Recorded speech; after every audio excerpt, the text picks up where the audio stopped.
A Yara. Vive dentro de mim como num rio uma linda mulher esquiva e rara, num borbulhar de argênteos flocos, Yara, de cabeleira de ouro e corpo frio. Entre as ninféias a namoro espio, e ela, do espelho móbil da onda clara, com os verdes olhos úmidos me encara, e oferece-me o seio alvo e macio. Precipito-me no ímpeto do esposo, na desesperação da glória suma, para estreitar, louco de orgulho e gozo. Mas nos meus braços a ilusão se esfuma, e a mãe d'água, exalando um ai piedoso, desfaz-se em mortas pérolas de espuma. Esse poema está no livro Tarde, escrito em 1919, de Olavo Bilac.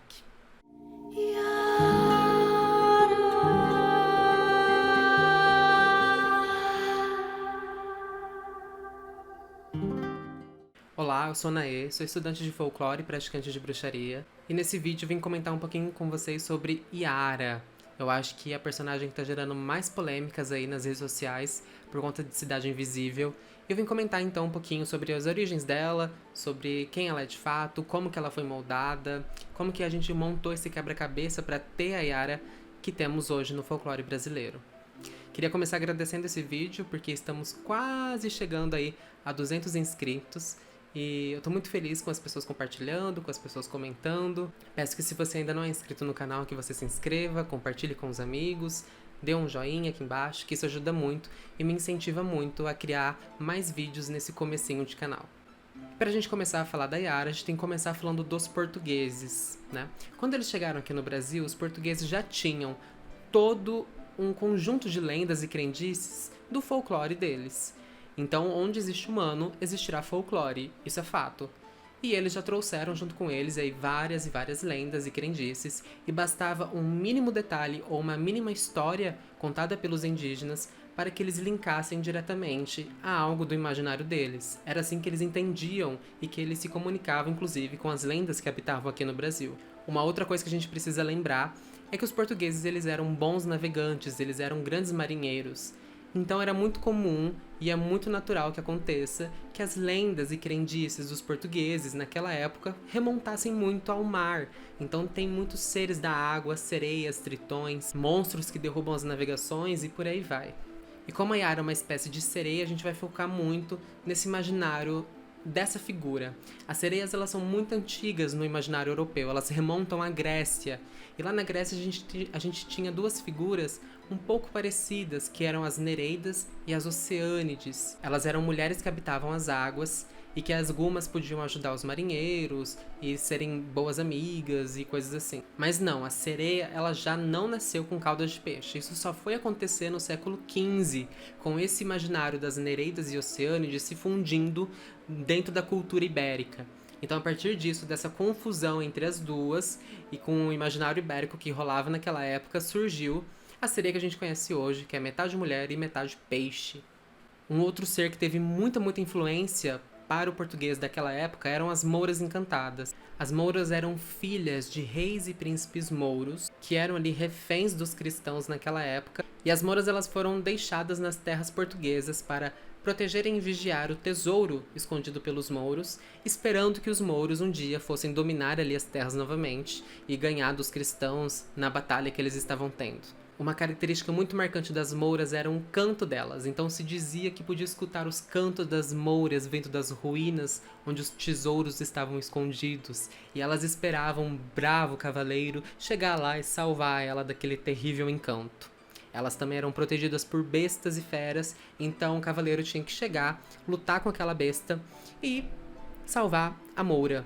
E obviamente ele teria todas as riquezas que ela estava guardando e se casaria com ela. Uma outra característica muito importante da moura é que elas eram mulheres encantadas. Então, em muitos relatos, dizem que as mouras elas ficavam numa espécie de forma estranha, que era o corpo de serpente e só a cabeça de mulher.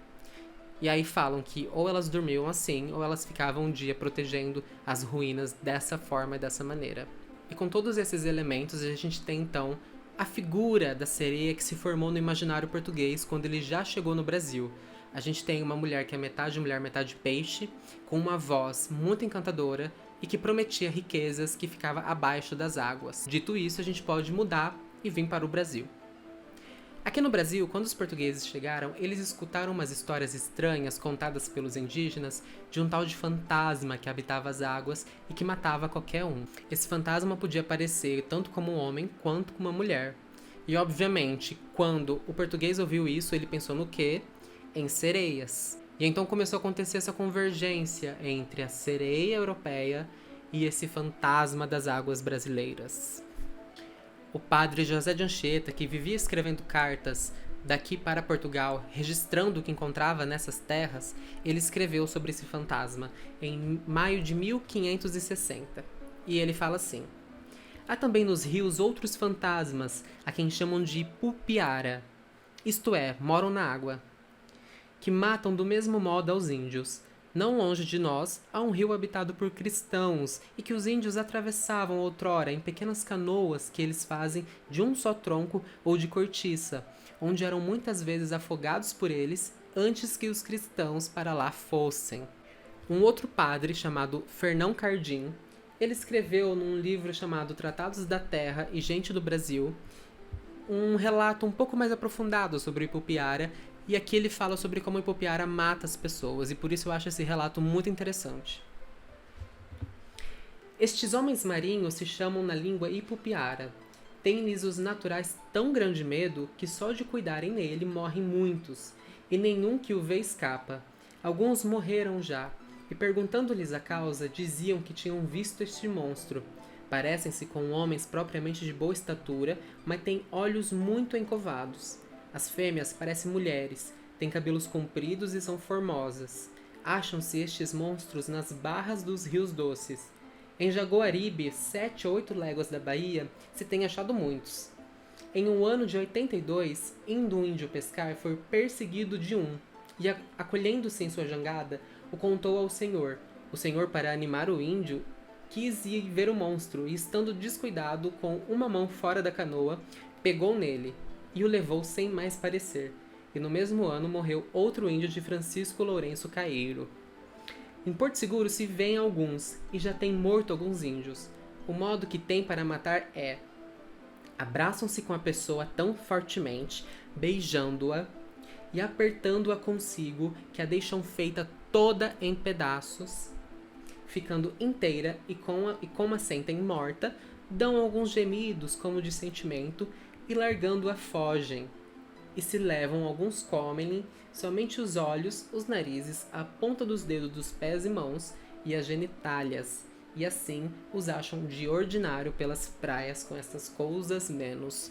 Ou seja, quando ele mata, ele aperta a pessoa, ele beija a pessoa, aperta, quebra todos os ossos, e ele percebe que matou a pessoa, dá-lhe um grito de gemido, e em alguns casos ele arranca da pessoa os olhos, o nariz, a ponta dos dedos da mão e dos pés e a genitália. Então as pessoas encontram as outras mortas faltando esses membros do corpo.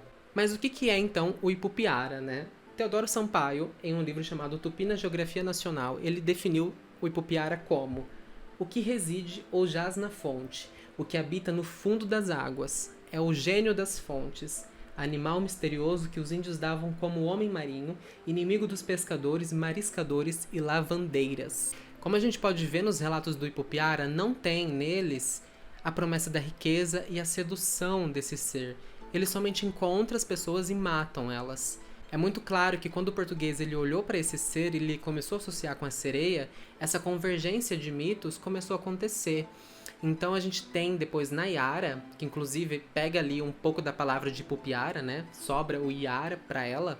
A gente tem nela a convergência de todos esses imaginários. A gente tem a beleza encantadora, a gente tem a forma de mulher com sereia, a gente tem a voz das mouras e o canto das mouras e a promessa de riqueza vinda delas também.